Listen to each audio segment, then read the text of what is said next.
Hello guys, magandang hapon sa inyong lahat at sana naman nasa mabuti kayong kalagayang lahat kahit gaano kahirap ng buhay natin ngayon.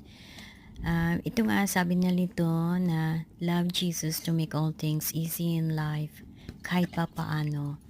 Ayan, nandito ako. Samahan niyo ako guys at ano, kagigising ko lang tapos tumingin ako dito sa bintana kasi um, magre-ready sana akong papasok uli ngayon mamaya.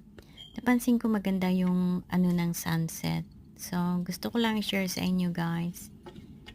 Ayan, maganda yung ano.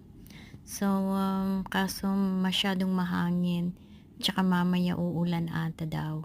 So, ayan guys, maraming salamat sa inyong panunod. Until next time, bye for now.